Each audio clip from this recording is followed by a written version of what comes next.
Thank you very much, Gary, and welcome, ladies and gentlemen, to the latest in the Redline Group 2021 Summer Webcast Series.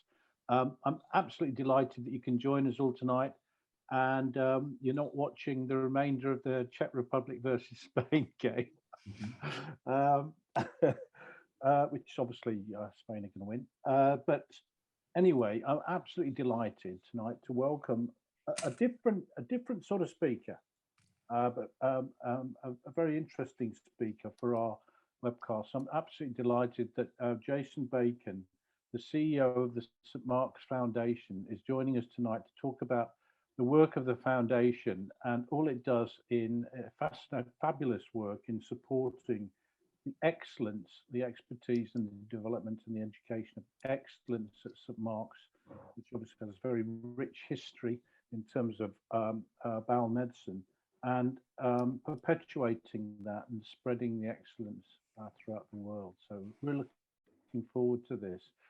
By way of introduction, Jason has had a varied career working in various aspects in both charities and also commercial enterprises. Most noticeably, though, recently he's the membership secretary of Barnes Rugby Club, which we were just talking about before. I've played a bit of rugby in my time, hence the shirt, which isn't mine. But rest assured, this man has abundant energies and enthusiasm for everything he does. And it comes over, and I'm sure it'll come over tonight as well, with his passionate work with the St. Mark's Foundation, which does absolutely fantastic work. I was going to say a bit more about your background, but I won't. Oh, you could go on for too long. Yeah, I mean, that's a very generous introduction, David. Thank you. Certainly, a varied career is one way to put it. I have worked in different sectors in digital marketing and worked for Lloyds Bank, helping them manage mobile banking for a while. So that seems like a distant memory now. Before joining the St. Mark's Foundation, I was running a sports charity, or the programs for Greenhouse Sports that used sport to develop young children. So I found myself at St. Mark's in 2018, and I had been involved in fundraising for the foundation via a charity called Fortitude that did bike rides. So that was I'd heard about St. Mark's and was very enthusiastic about applying for that new role. So for those who don't know me, I've been introduced to Jason Bacon, so I am indeed CEO of not the hospital, but the St. Mark's Hospital Foundation. And I think remnants of the foundation have been around for almost as long as the hospital. And those of you know the history, Charles Dickens was a patient and one of the first philanthropists at the hospital. So there was fundraising going on way back in 1835, and through various names of the charity that supported St. Mark's, that's developed to be the foundation. So just a quick introduction to the foundation. We essentially do three things. We have a small but wonderful team, and we are physically based at Northwick Park at St. Mark's Hospital. Although some of us are working more remotely than others. We have a role to raise money for the research at St. Mark's. As many of you know, over many years, St. Mark's has a deep tradition in research. And we don't fund them all, but we support on average around 30 research fellows who work alongside their supervising consultants. And these fellows are all doing PhDs at Imperial, that's our educational partner, and they're managing and leading various research projects. And our research is reflective of our clinical hospital. So we're multidisciplinary, as you know, and the research cuts across all areas of the hospital and is indeed very deeply involved with other hospitals and other research centers. So most of our research is highly collaborative. You probably also know we don't have beautiful laboratories up at St. Mark's. So we bring clearly the clinical expertise from the consultant bodies and specialist nursing teams. We bring large cohorts of patients with various health issues to do with bowels and gastro, and we also bring funded research fellows. So people do like to collaborate with us, and we collaborate globally, not just across the UK. So we're responsible for fundraising for those projects. We also operationally support the research fellows as well, because the NHS and the doctors don't get that support from the NHS hospital. The other side of what we do is supporting education. So as many of you know, some of the doctors who speak to you on this series and others manage their own courses for medical professionals. Some smaller ones, some larger. We have the Frontiers annual conference, which is 3 or 4 days. It used to be either hosted up at the hospital or at the Royal College of Physicians, with about 250 to 300 people every day. Last year, we had over 3,000 globally attend our webcast. And so we've changed and migrated with the times forced on us. But we do the operational support of those courses. Again, something that the hospital doesn't support the doctors with. So we're essentially the research and educational operational department of the hospital. That's the operational side of the charity. So I was obviously sitting at my desk back in spring of last year when everything kicked off, so to speak. And what I'm going to do is probably try and spend no more than maybe half an hour, 35 minutes. And I'm going to use some slides that were shared with the trustees of the foundation by Carolyn Vasey, who's the co-medical director of the hospital with Professor Omar Fez. And I think I asked her about using these slides, but I'll make sure I do that now knowing it's going to be recorded. But I'll essentially talk through, can you see the slides? Yes, good, sorry. I'm normally using Teams at work, so I'm back to Zoom again. So as many as you know, and of course, what I'm going to do, I'll talk you through this journey. I mean, it's all very familiar, sadly, to us all, but in that I'll discuss the hows and whys of Central Middlesex and why that showed up on the radar. And I will also discuss, what we're doing now, what's happening now, some of the interesting strategic challenges of the trust and how it operates within this sector, the wider Northwest London sector as well. And more than happy to take questions afterwards. I am not involved in the clinical side of the hospital at all directly. So everything I know comes from my meetings with consultants. I'm invited to attend the senior consultant meetings. And so I'm fairly up to speed with what's happening. It changes frequently. And it is a moving feast, and there's no definitive answer right now, but we'll go through some of what's happening. So I think we're all aware that up at Northwick Park, and this is maybe a fairly provocative slide in terms of St Mark's Northwick Park died. I think the point is that, as you know, Northwick Park was hit quite furiously at the beginning of COVID with a lot of patients. And when some people now talk about St Mark's moving and, when did St Mark's surgery move? Why is it at CMH? The important context is that surgery, whether cancer or benign surgery, St Mark's surgery has not taken place at Northwick Park operating theatres since March last year. None. So it's already moved. And as you probably well know, not just St Mark's, but other hospitals in the country, the private sector was used initially. So the surgeons continued their work with NHS patients, but used various hospitals in central London, also the Clementine Churchill close by to Northwick Park. And that was the situation, and it's never come back. As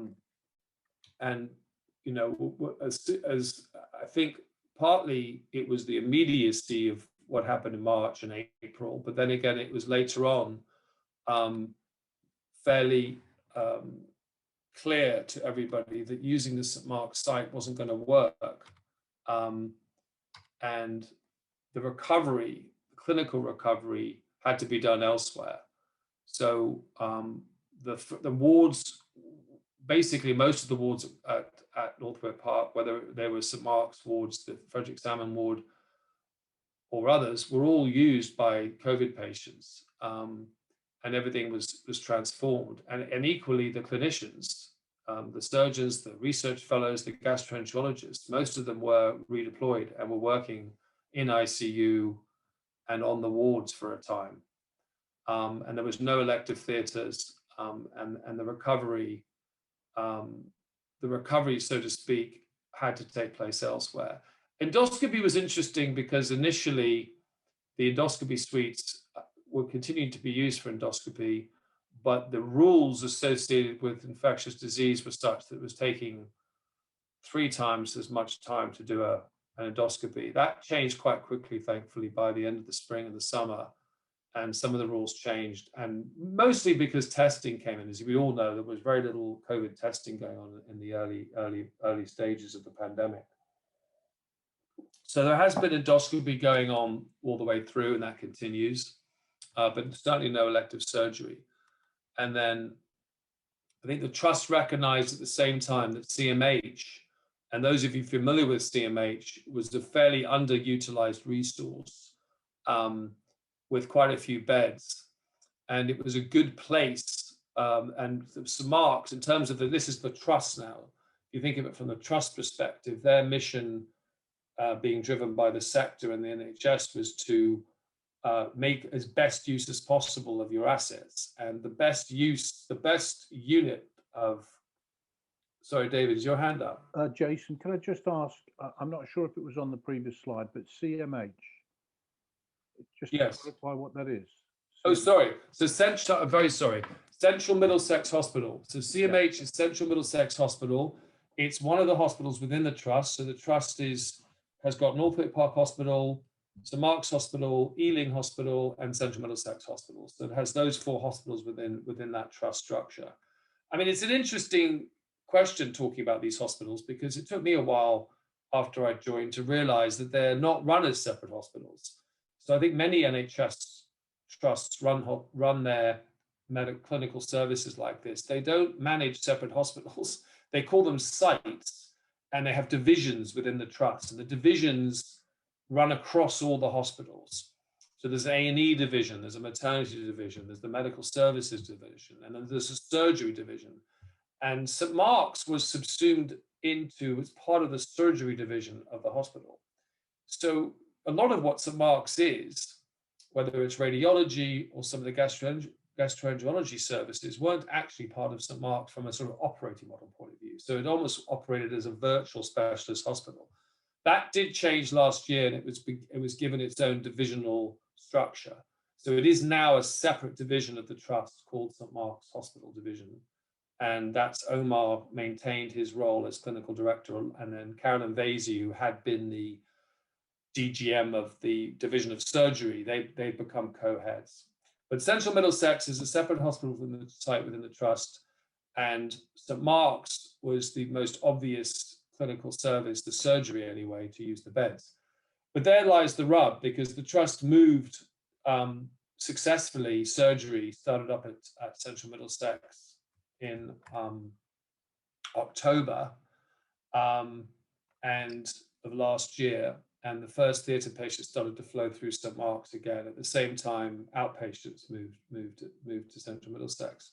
So that was at a time when the surgeons had been operating literally all over London, and also Clementine Churchill, and now they began to gather and do their surgeries at Central Middlesex.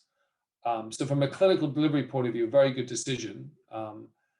In terms of St. Mark's, of course, it led to the challenge of that's just surgery. And what about the rest of St. Mark's, and how can St. Mark's come together and stay together? But that's sort of the history of why CMH started to be used. And to this day, it is still positioned and seen as a temporary move. Of course, planning for the future, whether you're a hospital or whether you're anybody else in this country right now or in this world, is very tough, because no one really knows what the pandemic holds for us generally. So you have to build a lot of contingency into your planning. I can share right now, this may not be surprising news, that for the last month or so, this Northwick Park is extremely full hospital, very, very busy, both beds and A&E, not with COVID, but with medical patients. And again, some of you may know that in the winter months, and I certainly understood that when the first winter came in 2018-19 that I was there, and that wasn't new. That wasn't a new situation. It's always quite full with flu. Flu always, the winter crisis is a real thing, and therefore St Mark's surgery and other services are always challenged quite a lot during the winter months. So there's always been this dynamic that the Northwick Park site was a challenging place sometimes for a specialist hospital. About 60% of the patients that come to St Mark's are tertiary referred. So it's managing the primary care for the area in the areas of gastro, but it's also catering for tertiary referred patients across the UK and indeed globally. And that again for the trust is quite tough to manage. You're managing, you're nurturing a specialist hospital, which is not easy to do. And I don't think that's unique. If you look at some of the other specialist hospitals, Brompton and Harefield has its own challenges as well. It's a wider conversation in terms of how specialist hospitals are run by the NHS. So sadly, January was bad again. It hit bad. It was different. It was a very different thing in January. It seemed to happen much faster, and it was very aggressive. And the peak was, I think, January. It was a date in the 15th of Jan, which was the busiest day. The scary thing about January, which was different to last spring, was last spring, although we were under quite a lot of pressure at Northwick Park, there was always the chance, it was never used, but there was always the opportunity to use other hospitals in London, because if you remember COVID, how it hit, it then went up to Birmingham, and there was a lot of problems in the Midlands with hospitals there. Then it sort of spread around to the UK and across London. Whereas in January this year, all the London hospitals were quite full at the same time. So it did peak quite quickly, and then the patient, the services, ICU and beds started becoming available quite quickly. So there was a downward trend of hospitalized patients with COVID that stayed consistent. So, but it was still a very disruptive time. And going back to what was happening at CMH at the time, you know, the surgery was operating there. One of the largest things we've supported in recent years, we don't normally get involved directly in clinical care, but we've funded the capital costs of the Da Vinci robot for robotic surgery. And that robot got moved in October from Northwick Park to CMH and was used for a while. But then in January, of course, it became a people crisis as well. So clinicians and specialist nursing teams had to come back to Northwick Park. So things were challenged yet again for a time. But we're back up and running there from a surgical point of view. I might be leaping slides forward here, but the OPD, so the outpatient department moved in January, sorry, not last October, in January this year. More recently, the inflammatory bowel disease specialist nurse teams have moved a clinic there. Elsahad is still doing clinics up at Northwick Park. There is a dual site service going on across the piece, but the stoma and pouch nursing teams are primarily based at CMH for outpatient clinics. And they do obviously support patients at the Northwick Park site as well. So they are having to do both, but they have moved their main offices to Central Middlesex. I'm trying to think what the other services, the discussions now are around family cancer, the polyposis unit, and various other services. When it comes to endoscopy, there are endoscopy suites at CMH, but not nearly enough to replicate what the Wolfson what the Wolfson delivers. So there's going to be a lot of endoscopy going on at Northwick Park for the foreseeable future, and until we can work out some of the longer term challenges. And I'll be very open. Some of the opportunities, some of the benefits of being at Northwick Park are the challenges. So there's a very obvious dilemma, because for a specialist hospital to operate across all its clinical needs for patients, it has to have sufficient interventional radiology, intensive care, critical care units. A lot of other specialties, peripheral specialties, have to be there sufficiently to support it. And they were all on site at Northwick Park. The challenge is you've got a big A&E hospital and you don't want to be there because you're always competing for beds and space.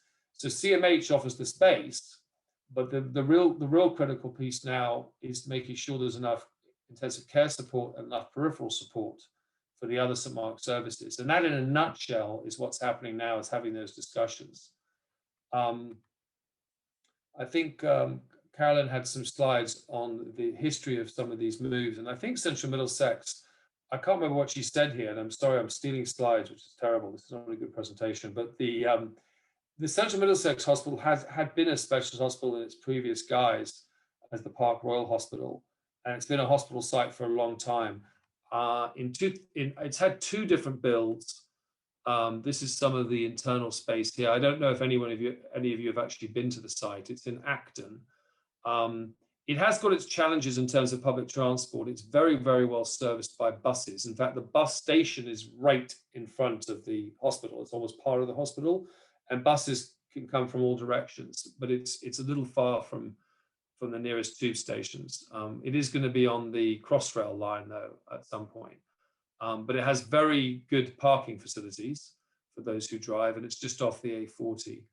And in 97 and 07, it had two builds as part of a PFI. They called them the ACAD and BCAD. So that's going back to Northwick Park. But I'll show you a bit of the map again in a second in terms of Northwick Park.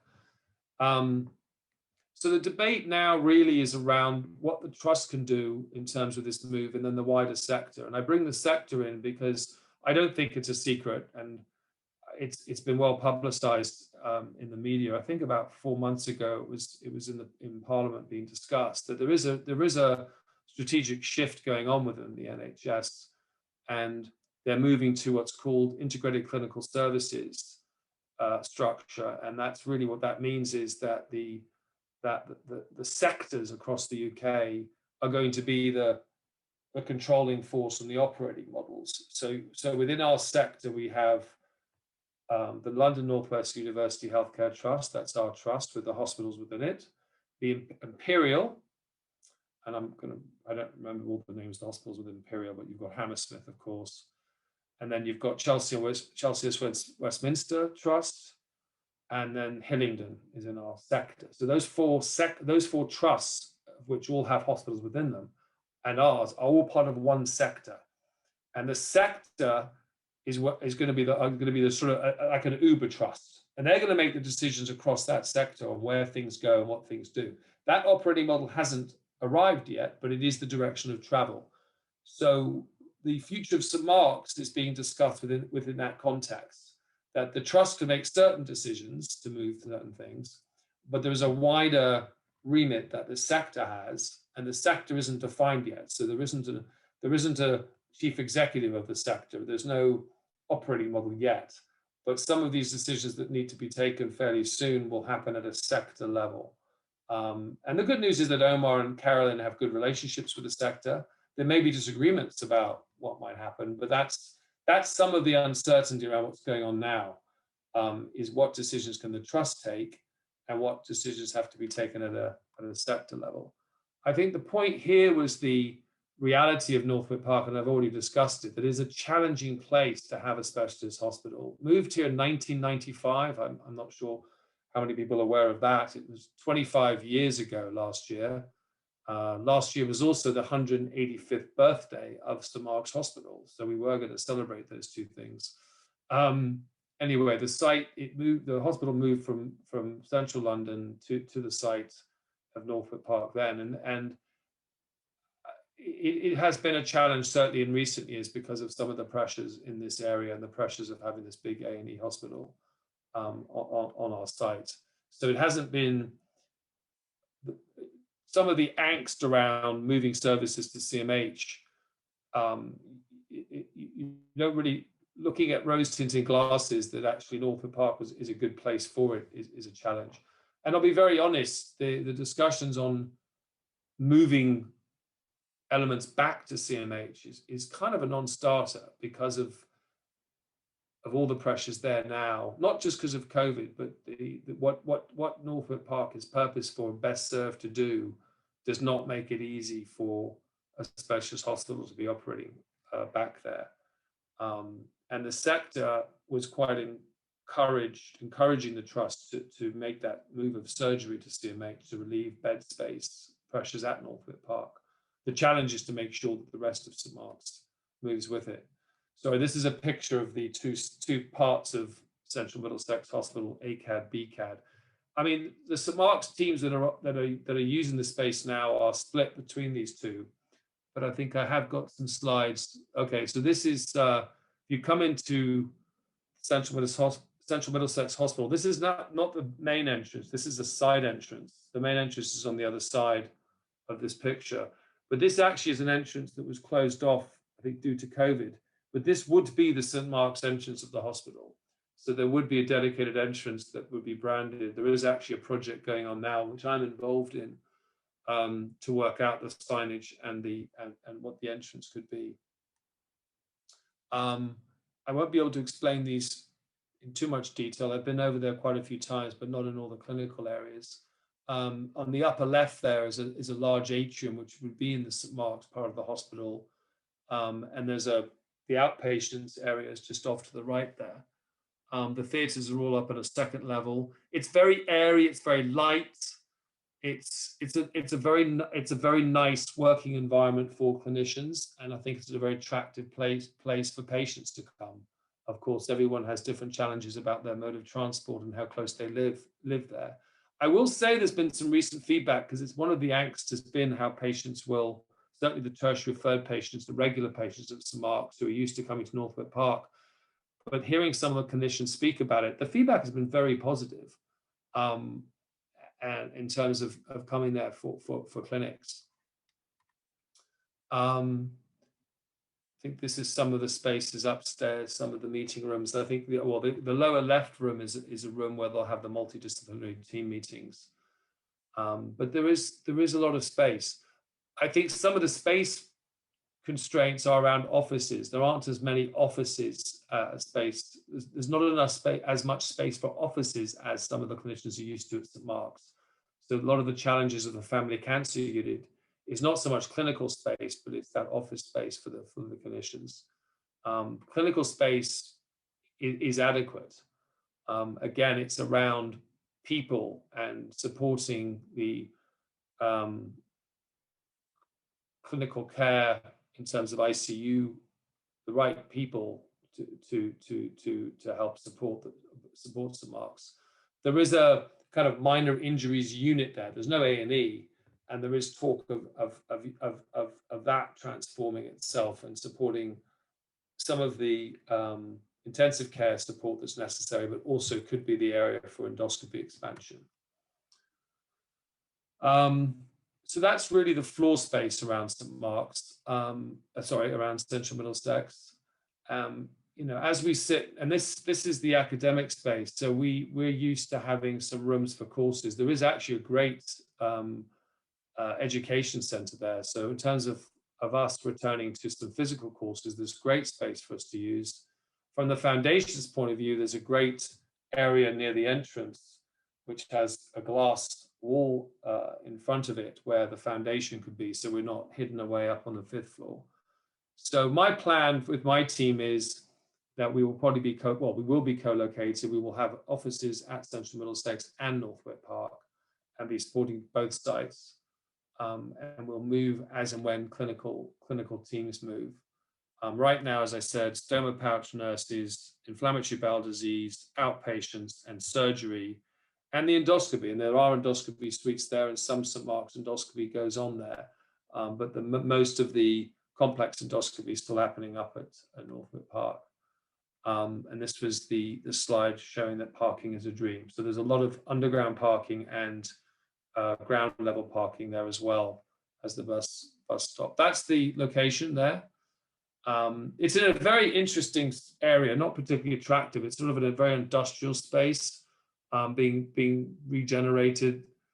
But as you can see, it's not brilliantly close directly to it's got about 4 tube stations within 10 to maybe 15-minute walk, but very well served by buses from all those stations, but certainly not that close to a tube station itself, but pretty easy to get to by car.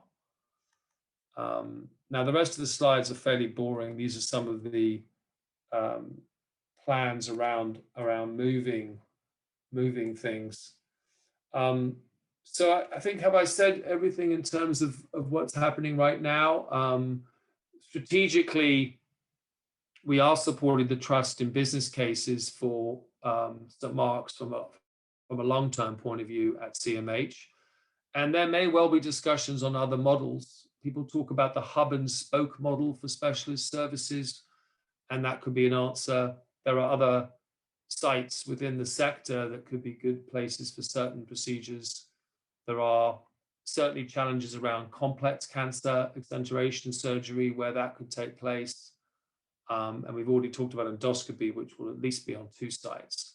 So I would, it's not surprising, it's not shocking, and it's not a secret to say that clinically there are a lot of challenges for the doctors in terms of stability and where there's a home. In terms of clinical services, though, I would say we're doing about as good a job as you can do.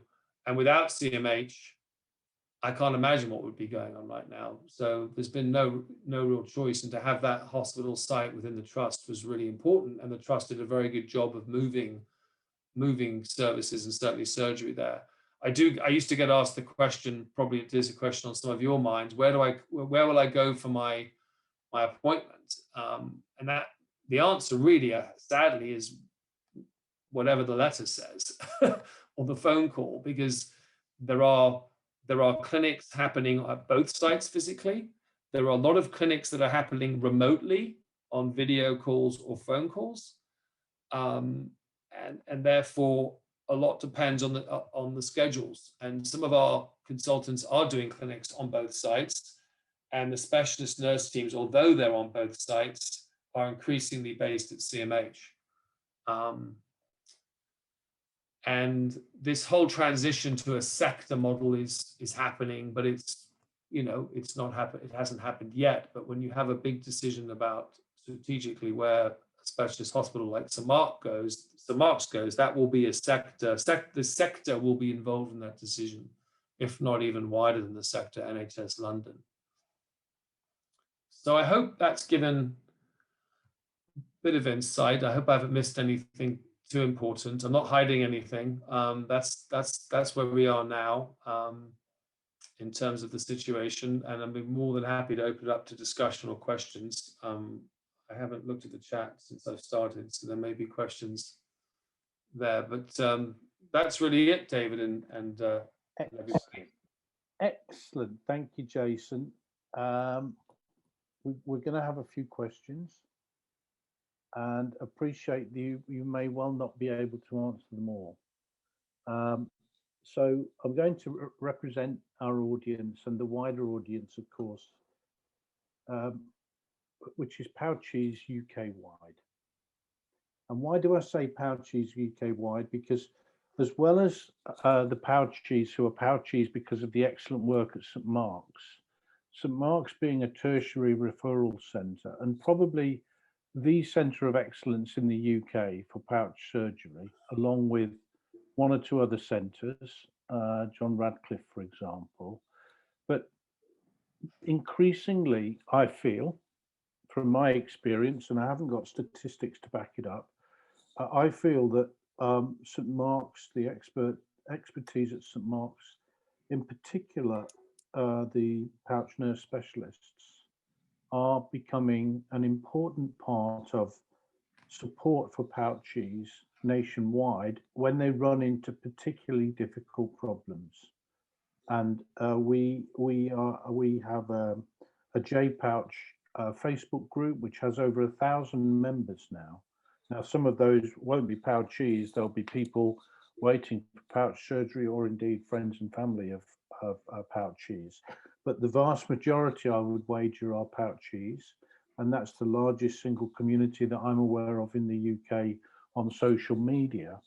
And a lot of the questions are around access to specialist pouch support, both for people who really have very serious medical conditions and others who have a very serious challenge with their pouch and are looking for some expert advice that they can get from the pouch nurses. So on behalf of that community, a couple of questions from me just to get the ball rolling.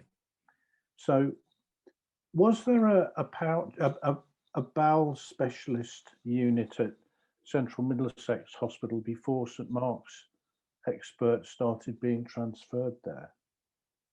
So I will definitely answer all questions, and I will definitely caveat the ones that I am not certain of, or where it's my opinion, or albeit informed, still an opinion. I can answer that question categorically because the answer is no. Right. Okay, that's good. There wasn't. So the expertise that is there now is the same team under Zara that you all know, and in fact, just a bit of a side thing. The other thing we do also with Steve Preston, he's in my team, is with support some of the publications. And there's a stoma book being produced and a pouch book, as you know, pouch and being produced as we speak. And in the past, this is something Janindra's been involved in for pouch. But the answer is no, there wasn't. So it was a clean site, both in terms of COVID and clean in the sense that it was a day unit, day cases. So any expertise that exists now, whether it's a colorectal cancer surgeon or an IBD specialist nurse or a pouch nurse, comes from St Mark's. Yeah. Okay, that's good. So I guess from a political or organisational point of view, the coast is relatively clear in terms of taking that expertise and. Yes.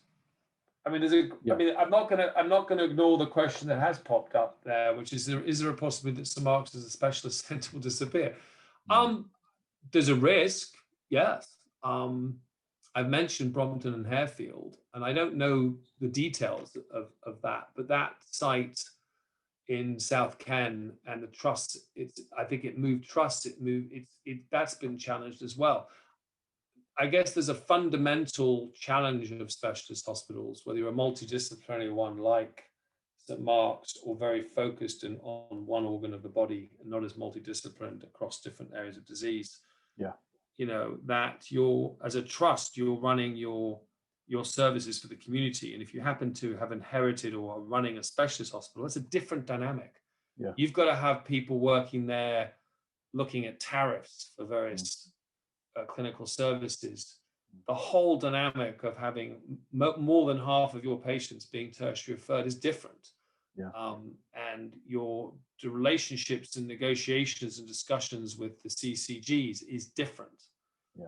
So again, this is opinion, and the NHS is really complicated, and I've only probably scratched the surface of my knowledge, having been sort of working alongside it. I would say should remind everyone that the foundation is not an NHS charity. Is that it's quite challenging. It's quite, and it needs focus. And the trust's KPIs are often not aligned necessarily to running a specialist hospital. They'll be the first to admit that.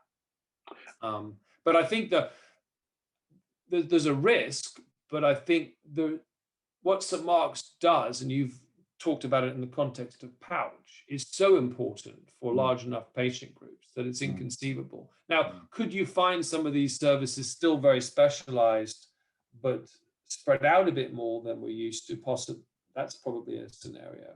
And what St Mark's is, so does it go as far as a model of Moorfield? I mean, if you're familiar with Moorfield, you have Moorfield brand and different sites. I'm not sure that works with St Mark's because it is a multidisciplinary hospital in terms of the clinicians working together. But that question is the challenge that the trust and the sector and the senior clinicians and Omar and Carolyn are dealing with as we speak. Okay, so I think that's a very good answer. If I may say so without being patronizing. I guess what our members and our communities are really interested in and keen on is continuity of care for for people with very, very specialized medical needs relating to their pouch surgery. So are we still going to be able to recommend people nationwide to get a tertiary referral if necessary, or indeed just ring up? We recommend probably once a week to somebody, twice a week to somebody online. We recommend that they ring the St Mark's pouch nurse specialists. Now, the pouch nurse specialists say that they get back to everybody who they can help. And I think that's a tremendous answer as well, isn't it? Because there are some people they can't help. And but in terms of access to that sort of care, can we still confidently recommend to our members nationwide that they could use the contact number, the contact email, and have a reasonable chance of getting a response in spite of all this upheaval in terms of the relocation? Yeah, that's a slightly harder question for me to answer, but I will answer it in a certain way. But I think I would hope that Zara, because I know Zara spoke to at this series as well, and I'm assuming she was asked that question as well. She's speaking in September. We haven't got a okay. But I mean, but I mean, as far as I think the reason I'm going to start answering it in a certain way, which isn't maybe that helpful, but it's really important to understand that the context of clinical recovery, if we call it that, post-COVID or post the initial COVID, is that it's, again, let's be honest, it's affected all areas of clinical services across the UK, everything. Yeah. And St Mark's isn't any different in that. So there probably are challenges with how fast and how many tertiary referrals certain departments at St Mark's can cope with. That is nothing to do with whether we're at CMH or at Northwick Park. In fact, our ability to respond to patients is greater because we've got the CMH physical place to see. Right. But the challenges around being able to see everyone is the context of backlogs and lists. Certainly, I know, well, in other, endoscopy, you've got the challenges of a more advanced bowel cancer screening program going on with FIT test, which puts in more demand. There's more demand for endoscopy across the UK.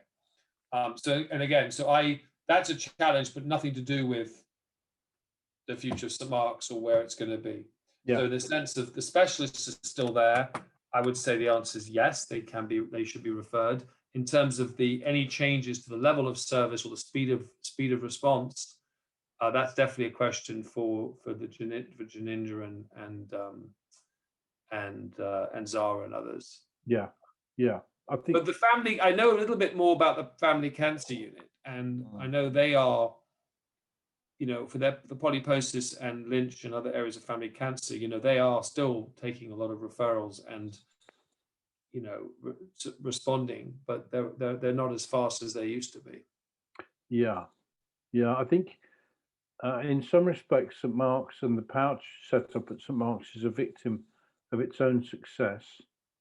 In that, there's a tremendous survey that I always seem to quote, which was the most authoritative piece of work that was published in 2017. And one of the recommendations is that high volume centres would generally where you would get more rounded, more robust advice on pouch related medical issues. Yeah. And it didn't say don't go to low frequency centres. It just said your outcomes are likely to be better if you have your surgery and follow up at high frequency centres. Yeah. And I think that again has encouraged people to seek tertiary referrals with our guidance, with our encouragement to places like St Mark's. And the thought that St Mark's and the expertise at St Mark's may be diminished by what's been happening with the reorganisations is a big blow to some of our members. No, absolutely. No, the other way, I mean, and I'll stray into informed opinion. Well, I wouldn't even say it's informed, it's an opinion. Is that is it the right model to run a national centre of excellence within a one trust within the NHS? Could be, the trust could be anywhere. It could be in Manchester. It could be in, doesn't matter. It could be anywhere. Yeah. Should it be the responsibility of a trust? Surely it should be NHS London or even the NHS the UK. It should be, yeah, do you want, take this special, and then therefore it should be, you should give it more resources. So that to me, that gives me some comfort actually that the model of the NHS is moving towards a higher, when I say higher level, it's moving up one level in terms of sectors looking at things. Yeah. Because there'll be informed decisions around that sort of thing. It shouldn't really, it's not fair to have a trust, any trust having to manage, no, unless you're Great Ormond Street where you're your own trust, you know. But that's just one thought. That's for me, that's a positive. It might be, it's going to be disruptive, it's going to be interesting, but from a patient point of view, it might be better that the responsibilities of managing the future at St Mark's is not the responsibility of just one trust. Yeah, indeed. So let me ask a related question then. And again, this is quite a specialist question, so I wouldn't necessarily expect you to know the definitive answer, but an opinion would be good. So Zara has mentioned to us on the Red Line Group Committee that they've been doing an awful lot of consultations online, Zoomies, typically. And her view is, for a lot of those cases, it's a more efficient use of time for both the medical team and indeed the patient who doesn't have to travel. And a lot of the pouch-related issues are common. They're common issues that the pouch nurse specialists have seen many, many times before. They don't necessarily need to see the patient to be able to give an initial diagnosis or an initial course of advice over Zoom. And those experts have also, over the years, developed such good experience with working with pouch patients who are having problems that they're very quickly able to discern what's a big problem that requires further investigation and what's a relatively smaller problem that can be resolved over a Zoom with some verbal advice. So that's a real strength, I think, for our members, and it obviously offers the opportunity that, irrespective of where those people are located, as long as you've got an internet portal, and you've got computers and patients who are happy to be seen initially, at least from screening, then that could offer an opportunity for more effective and more efficient outpatient appointments. 100%. Virtually.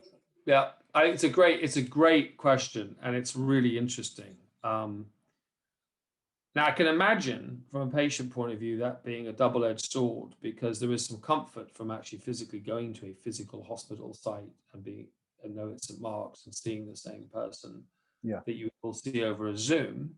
Yeah. Would the value of your interaction and the benefit of that clinic, that appointment, be any better? Probably not.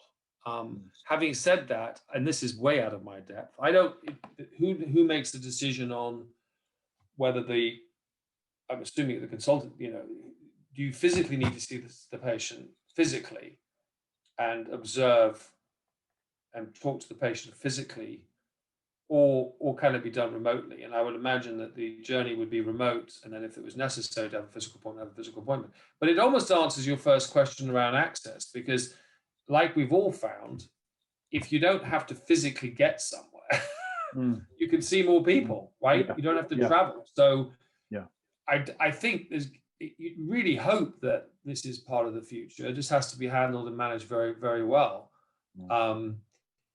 There are interesting contexts to it outside of a pouch clinic or a pouch appointment, which is in post-surgery. There was something that came along, which was called a virtual ward. I don't know if are you guys familiar with that? I am, but other people might not be. So when I heard it, I thought, what is a virtual ward? That sounds extraordinary. So basically what it was is saying, and when you start thinking about it, it all made sense. That I'm giving the example of post-surgery. There might be other examples, but post-surgery, a patient will be in hospital for a number of days. Now, the last day or two can often be you're sitting around waiting. You have a registrar or a consultant that sees you for a few minutes on their ward rounds, and you really are better, and you're ready to go home. And often you're just wanting to get home, and your blood oxygen's taken, your bowel movements, etc. Or if you're in a pouch, is everything working? Or sorry, stoma, is everything working? And those last days, what was happening was to help the flow of traffic, flow of people through hospitals. They were releasing people back into their homes, but they weren't released from the hospital. So that's why it's called a virtual ward. You were still in that ward, and you had oxygen monitor put in your finger, and every day you had a video call with a consultant. And my thought was probably get better questions, more time with the consultant. Dedicated, that if they're wandering up and down the ward, checking a clipboard, looks okay, have a chat, off you go, keep going. If it's a one-on-one, you're probably going to get a little bit more time for you as a patient to ask the questions to the consultant. And certainly the consultant, and if your vitals can be monitored to an extent, it's beneficial. So that was just another. It's not relevant to your question around virtual clinics. But it is part of the journey, and whether it's telephone or video or physical, I think in all these areas, I think Zara's got a point, and there are benefits, and you can probably use your specialist nurse team's time and manage their times a lot better, I imagine, and see more patients that way. So, are there more tools? Audiovisual tools or online tools being developed as guides for patients? As guides, I'm also thinking about the platforms that are used, and I'm not as familiar with them. I think one of the good things not good thing, but one of the impacts of the pandemic was it did boost and jumpstart digital executions very quickly. So the IT teams were executing across, whether it's improved Wi-Fi, computers and laptops for the consultants and specialist nurse teams. So giving the consultants and the nurse teams the physical tools to be able to use were jump-started very quickly. That would have taken years to have done. I think we've got a long way to go in terms of really bringing patients along that journey and making sure that the information, the access is adequate and useful. I mean, I've got some anecdotes in endoscopy. This wasn't it wasn't obviously endoscopy procedure, but one of our gastroenterologists had a list. I think it was last spring. He was physically at the hospital, and he was wearing a St. Mark's sweatshirt. He didn't have his he didn't have his tie and jacket on and everything. And his entire list was supposed to be on video call or phone call. And I think 3 of the 4 patients came to the hospital because they didn't read the letter and they wanted to come in. Right. He's had other situations where he's had lists where there were physical appointments he had to have with the patient. The patient should have been there physically to talk to him, and didn't show up. Just didn't want to come just didn't want to come to the hospital.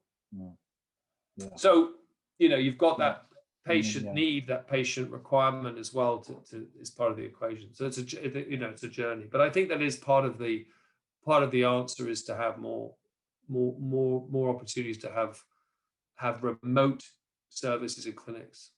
I mean, we definitely see that. We definitely see people who are fed up with being having to travel a long way, especially if you're a tertiary referral. But by the same token, a lot of our members have been through a terrific journey, a very demanding journey and a very tough journey, usually involving 3 operations. For a lot of our members, the first operation would have been life-saving. So there's a tremendous bond, I think, for a lot of patients with their clinical team and their consultant in particular. And I get the impression, when we have information days, there's an awful lot of people want to see the clinicians in person, and the medical team who have helped them along the way in person. Yeah. I think, I'm sure it's the same for every discipline, but I think the pouch, I don't think the pouch is any different in that regard to a lot of procedures, but I think the intensity of those 3 operations and the ups and downs involved, both physically and mentally in them, I think creates quite a bond between the patient and the clinician. Absolutely. And this is obviously part of a journey that's been going on for a while about care in the community, and how do you try and get people out of hospitals so they don't need to be there. Yeah. And that's the challenge. And then the sort of digital side of things, the so-called hybrid blend models that all industries are dealing with, not just hospitals, is bound to continue. There's no doubt about it. Do feel free, this is a question to everybody, just a point, do feel free to type in questions if you want to, using the chat function. If you wiggle your pointer over the screen, at the bottom underneath the faces, you'll see a chat button. You click on that and you can type in a message and send it. We'll be delighted to address that to Jason. In the meantime, I'm going to take you on a slightly tangential angle, Jason. So are you being asked, you're fundraising for the hospital. Are you being asked to fundraise for different things now these days? Has the needs sort of changed?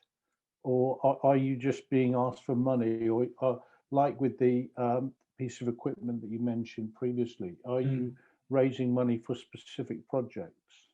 It's a great question, because my trustees sometimes ask me, what's the next big thing?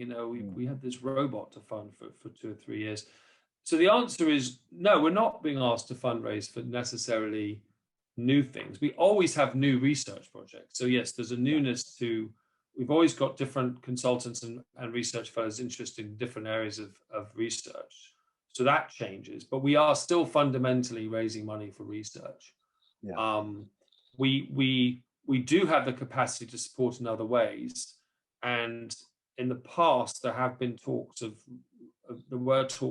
redeveloping part of Northwick Park site with not just a new clinical space, but also a new research facility. So it may well be that we will develop the requirements to help co-fund or support with matched funding some of these changes that need to take place to support St. Mark's. Yeah. And that would be a new campaign. Right, as of now, we're not. Right. Do you mind me asking, how much do you raise, the foundation raises on average? So it does fluctuate quite a bit, but we on average over the last 5 years, we raised between £1.5 and £2 million a year. Wow. And that includes, that includes the income from our educational output, whether it's delegates paying to come, professional delegates coming, or sponsors, which is about 400,000 pounds of that. And the rest, and also the other part of the fundraising is restricted to research projects they could be from patients or trusts and foundations, directly to our projects specifically, or it's unrestricted. So for instance, yesterday we had 150 people doing the London Bridge Walk. We did that with the Griffin Institute, which used to be called NPIMR, the Northwick Park Institute of Medical Research, which has nothing to do with Northwick Park Hospital, but it happens to be on the site. So those community activities, we have the Royal Parks Half Marathon in October. So we have a lot of community fundraising efforts, both collective and individuals, and that tends to support our unrestricted income. Yeah. But around 1.5 to 2.5, on average, around 2 million a year. Wow. And we have about 40 research projects on the go, some bigger than others. We have 2.6 million pounds of already, those are restricted budgets being spent on research as we speak. and we have an additional amount of money available for new projects, and we're going through a process of approval with the clinicians on which projects we would support. And our researchers are essentially junior doctors who've decided to do a PhD as part of their not part of their training, really. It's just as an adjunct to their clinical work. A lot of them are on call, they're doctors on call working, and they're also doing their PhD. Others are fully funded, so they're actually not doing clinical work. Sometimes the surgeons, they're trainee surgeons, but they are primarily funded by the foundation, and they're doing research. Right, right. I know you'll have prepared for this, given the audience, Jason. So, is there pouch-related research going on in amongst that portfolio? That's a great question. I should have prepared properly on that. Yeah. There are. I mean, I should have the details to hand. And I think, look, let me remind me, and I will share more details. But Phil Tozer, and who's he collaborating with? There is some pouch research going on that Phil's involved in. There is something called, there's a new thing coming, which is pouch related, clearly, because it's called a K pouch. You know more? Do you know about K pouch more than I do? I've got a feeling that might be a revival of a cock pouch. It is. It's exactly that, David. It's exactly that. And Omar is looking. This is hot off the press. I'm probably sharing stuff I shouldn't share. No, it's not. It's a piece of, it's research in the extent that it's sharing knowledge, and it's being part of a European-wide consortium. I think there's a Swedish angle to it somehow, Swedish hospital. Yeah. But Omar is looking for some funding, modest amounts that will probably get approved in that area. So that's a new thing. Yeah. And there's some existing work going on that I know Janinja and Phil Tozer are involved in. So the answer is yes. Is there a new invention or a new massive new thing being developed? No, I don't think so. I think the Swedish data was where some clinicians did a modification of the pouch procedure by effectively connecting the small intestine pouch directly up to the rectum in certain patients. That's and they expected that there would be a lot of problems with that, particularly with regard to control. Yeah. And actually the outcomes were better than they were expected, and they were equivalent, if not better, than having a full pouch anastomosed to the. So I think that's exactly. I remember Omar discussing it at a very high level with me. Yeah. That is essentially it. And there's going to be some sharing. There's going to be some travel from specialists in Sweden to here, Northwick Park there, and other types of research going on in that area. Yeah. That's new. Yeah. And there are some existing projects as well. So I've got two angles here that I want to probe, and I'm going to carry on unless anyone else asks any questions. But if you do want to ask questions, please, we've got Jason here. Do please make the most of it. So two slightly separate, different strands here. The first is one of the pieces of equipment that is very, very useful for pouch patients. Is something called a Medina Catheter, and this allows pouch patients, for those who need it, to fully empty their pouch. And full emptying is really good for a number of reasons. It's really, really good. It reduces the risk of pouchitis. It provides for a much more comfortable experience. It reduces the frequency with which people have to go to the toilet. These are lots of good things. The manufacturer of Medina catheters has announced that they're going to stop producing Medina catheters. And they've got about 6 months supply, and after that, there won't be any more. From your position, could you offer any advice as to how the Red Lion Group can lobby or source manufacturing or identify alternative supply chains? Is that something?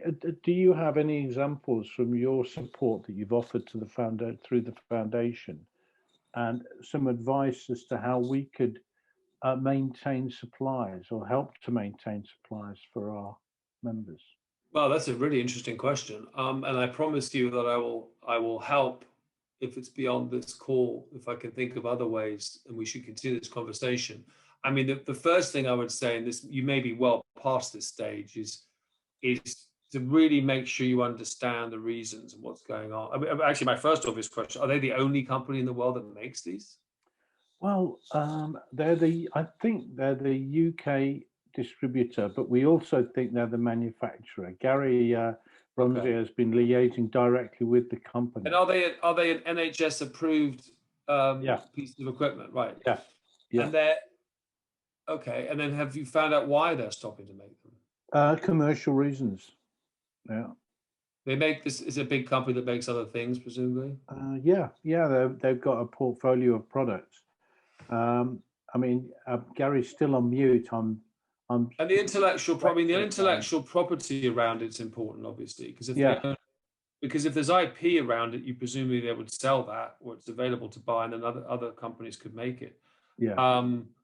So all I'm doing is asking lots of questions, because in any challenge like that, you just want to find out as much information on exactly what's going on. Yeah. And I think I would have assumed. Sorry, I thought Zara had spoken already this season, but Janinja, I don't know. Did you have any insight on some of this? No, it came to light after Janinja. Oh, I see. So can I take this? What I do, and it's not that I do it that well. It's just that I just can do it because they're all my colleagues. So I'm more than happy to just ask these questions of the people who do know some of the answers. And I don't have to make it a big deal saying that how the Red Lion Group want to know the following answers. I can have very casual conversations with Janinja or with Zara offline, online, and just find out what's going on and see if I can certainly dig up. That would be great. You, Jason, you're so well networked. You know people who make medical devices. They could manufacture this for us. Well, there are, and I do know. You know people who could do it. I know you do. I probably could think. Well, I could certainly. I know there's similar things that go on in terms of research. So Robin Kennedy's doing some research on flex surgery, and he's found a manufacturer in Ireland to manufacture the first test devices that he's using in the surgery. So you're absolutely right. Yeah.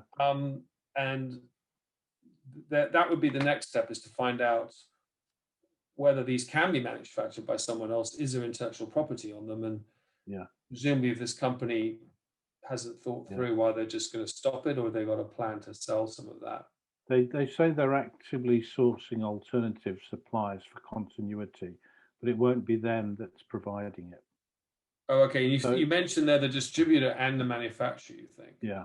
Okay. I think they're the manufacturer, but these things are not. There's a company called LawMed. Are you familiar with LawMed? No.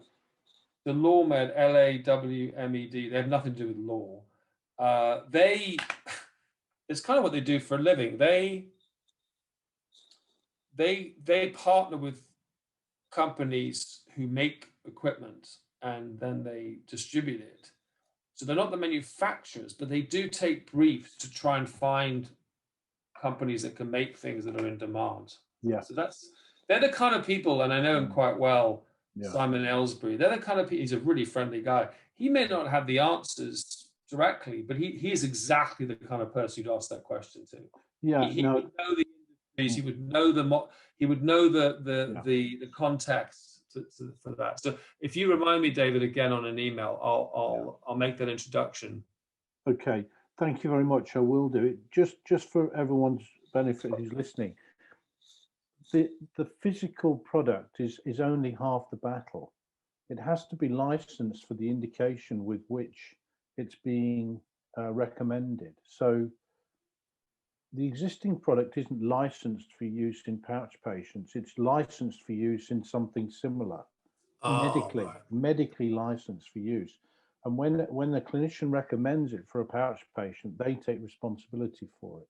Now, it's a very straightforward, simple thing. So I don't think there's a great deal of risk associated with it. But just to be just to be clear, it's not just a case of sort of providing one to a manufacturer and saying, copy that, because they become the manufacturer of effectively what's called a medical device. And there are regulations around that, which they have to satisfy. So, for example, Gary, you've posted about a USA manufacturer. Sometimes they're just not interested in getting something licensed, even something similar in the UK, because it's not a big market for them. It's the same with the barrier cream, calmospertine, which a lot of our members absolutely find fantastic for butt burn. You know, which is one of the side effects of early days with the pouch. You get butt burn. And calmospertine is produced in the USA by the calmospertine company. They've got no interest in marketing it in Europe, because with that would come the onus of being a medical manufacturer. Right. Okay, so that's one area, and I will write to you separately on that. And thank you for your Please do. Yeah. effort to help. Here's a second one completely. So if little old Red Lion Group wanted to substantially support pouch patients in the UK, one way we might do that in the future, if you don't dream, you know, you're never going to realize your dreams, might be by funding a pouch nurse specialist. Mm-hmm. Yeah. So in terms of just the basics, how much does it cost to support a nurse specialist? Do you know all the add-on costs, and what sort of time commitment would we need to secure funding for? Because obviously you're not going to do it for a year. Presumably there's a minimum time commitment, and I'm just trying to work out what the max would be. That's a wonderful aspiration and a great question. I don't know the exact cost, but again, we are involved in some discussions on funding. One of the problems, not problems, it's a nice problem to have. We have 32 research fellows who come to the hospital.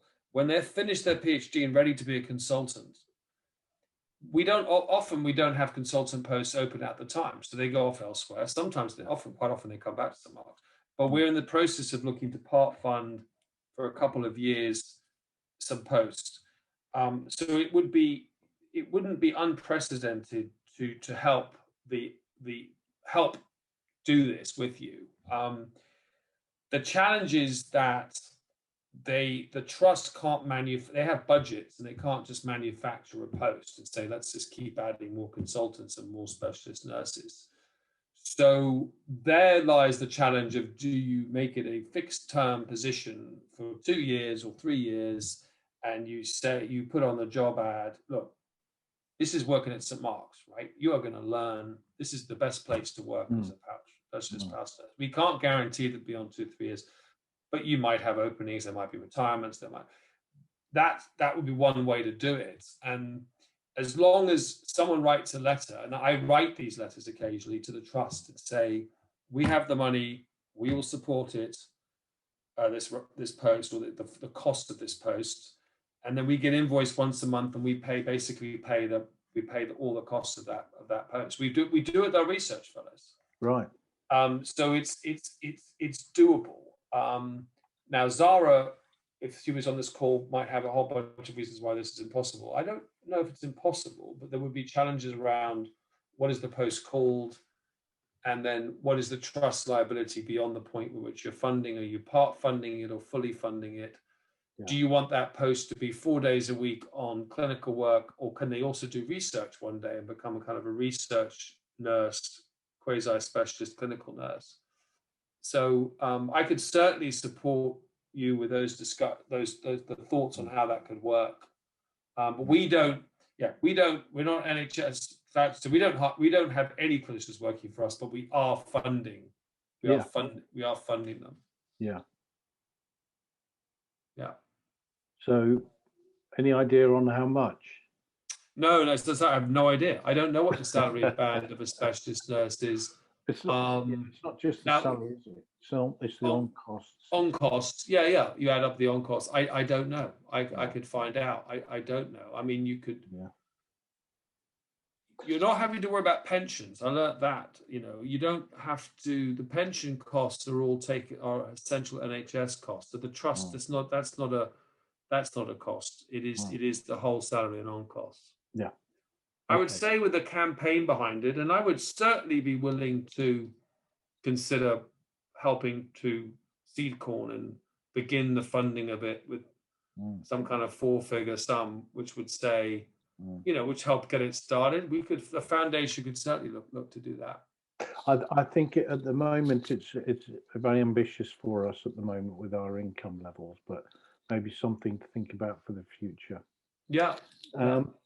So let me ask one or two last practical questions, and then we'll let you get on with your life, Jason. No, that's okay. No. So in terms of access, if people are travelling, I noticed Howard Bluston's on the call. He's the chairman of the Howard well. Hi, Howard.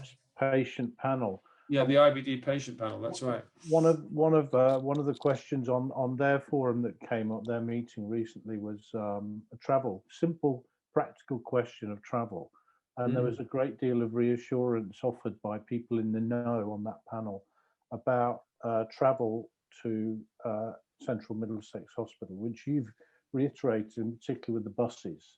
So I guess that's good to know for our people who are on the call tonight and who will be looking at the recordings. Is there any other issue or hindrance that you might see or you've heard about in terms of people who are the community around about Harrow and around about the area getting to Central Middlesex, or is it all pretty straightforward? No, I don't think it's straightforward at all. I think there's quite a lot of angst. I mean, if you have a national specialist hospital on your doorstep in your area, that causes a lot of angst if part of it's moving and has moved somewhere else. I mean, it hasn't moved to Edinburgh, which is a good thing. We're still in London, but of course, those people who live in their community, that's concerning. There was talk of minibuses or some kind of shuttle service, and I believe in the past that there was a shuttle bus between CMH and Northwick Park, and I don't know what the context was. I thought it was as much for staff than patients, but it was a long time ago, and I'm not even sure it was specific to St Mark's.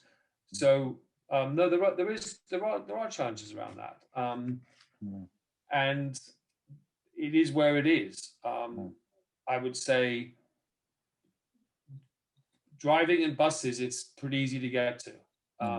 You have to get yourself to a tube station where the bus runs from, but it runs from all different directions. And the bus stop, the bus stop is essentially the front of the hospital. It's a huge bus stop, and then the entrance to the hospital is right there. Yeah. I just noticed. Of course, if you live a 10-minute walk to Northwick Park, that's not as easy. Yeah. Okay. Yeah. Howard, I noticed you've come off mute, so would you like to comment? Thanks, David, and apologies for coming in so late. I had something urgent to attend to, and as you know, I wanted to hear and see Jason very well. On this particular topic, I just thought I'd let you both know that I've known the chair of the Harrow Public Transport Users Association. He's a guy called Tony Wood.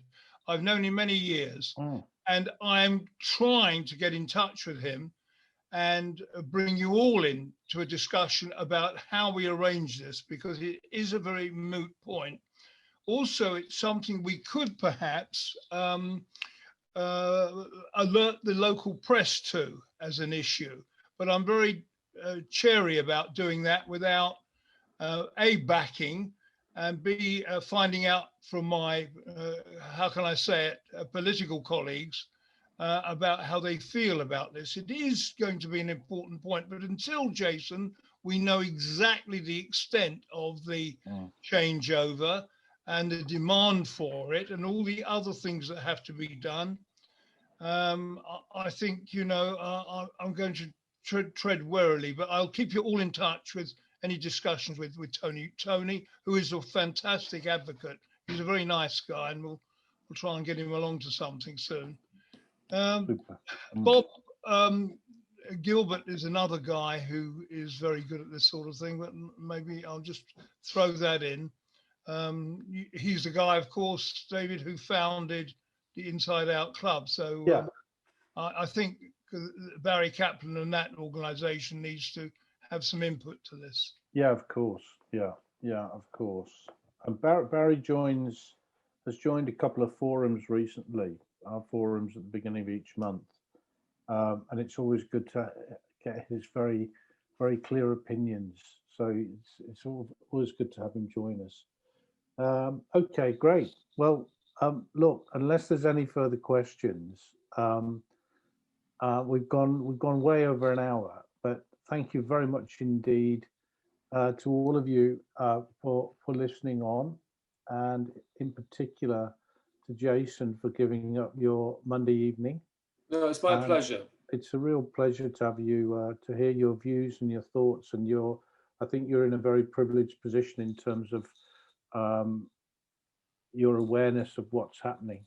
Yeah, and I'm aware of that, and I'm aware of it's not in my job description, but you have my assurances that where I can help expand knowledge and provide some insight, I'm here to do that. And I apologize, I'm not as au fait on the specific some of the questions on pouch, but certainly some of the things you asked me about, I definitely can talk to people. I'm happy to have conversations with my I call them colleagues because I feel they are.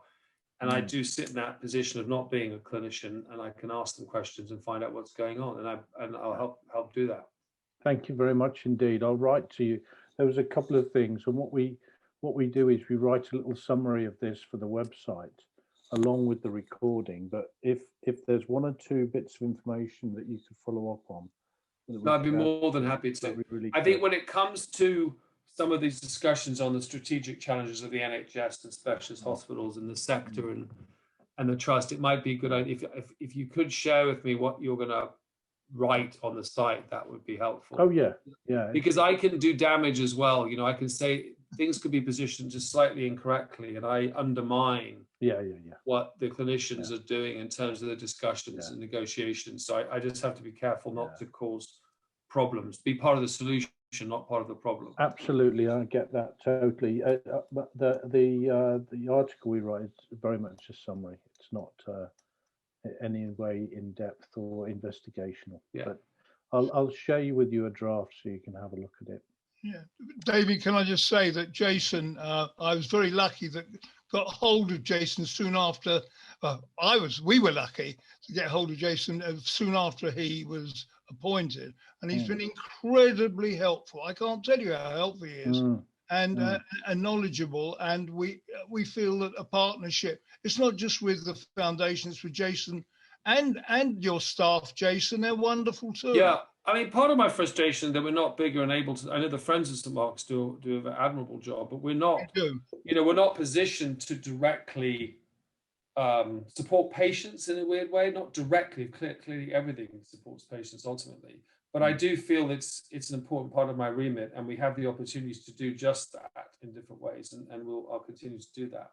No problem at all. I mean, I just have to make sure I'm careful because I don't want the trust to turf me out, because I cease to become helpful if I get turfed out because I've said the wrong thing or stepped on someone's toes politically. I'm sure that won't happen. We'll figure that out. I don't think there's anything we haven't discussed here. It's fine to publish that on the recorded video, and again, do come back to me with any of the things we've talked about. I'm more than happy to dig around. And David, can I just add the uncertainty of this last subject, the uncertainty of what is happening vis-a-vis Central Middlesex and the services and the changeovers and the times, and this is causing great anxiety more than any other subject for patients at the moment. However, I would just like to say that at least for the foreseeable future, and Jason, please contradict me if I've got this wrong, there is going to be a presence, particularly for the stoma and pouch nurses, all the time at St Mark's. And I know endoscopy, I'm going to have one myself in a few weeks. Endoscopy is going to remain there. Well, certainly, Howard, I do urge you, sorry you came in late, please watch the recording because we covered that extensively. And I'll just summarize really importantly, the clinical care of patients has been enhanced because we can use the silent CMH. And I know it builds a lot of uncertainty and transport-wise, it's hard to get to for some people. But don't be under any illusion. Without it, we would be in the worst place. And Zara is the best person to talk to about the co-location and what services are still available at the Northwick Park site. But the specialist nursing teams, the surgeons, the gastroenterologists, all of them have been able to continue their clinical work better because we have this additional site called Central Middlesex to work out of.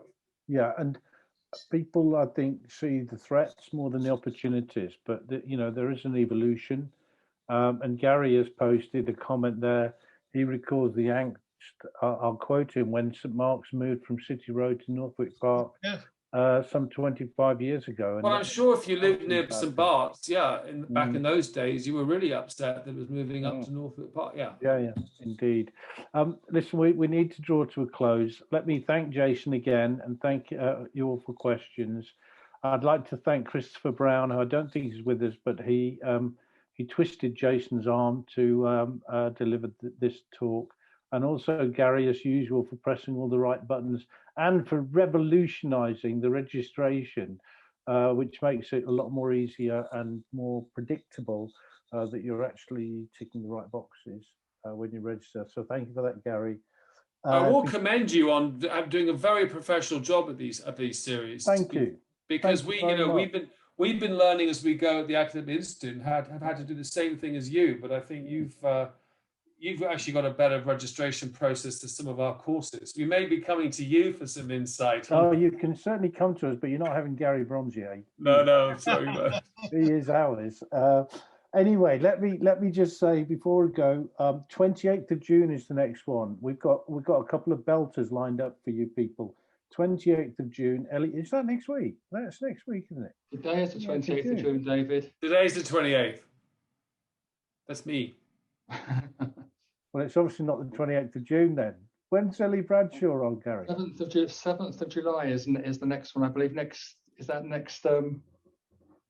That's Thursday. Oh, no, do you know what? I've been Wednesday. The date was relating to the one above. Anyway, 28th of June. Well, gosh, you're talking about this wonderful registration system we've got. And let me have a look. Okay. So very shortly, Ellie Bradshaw, 7th of July by the sounds of it, who some of you may remember was the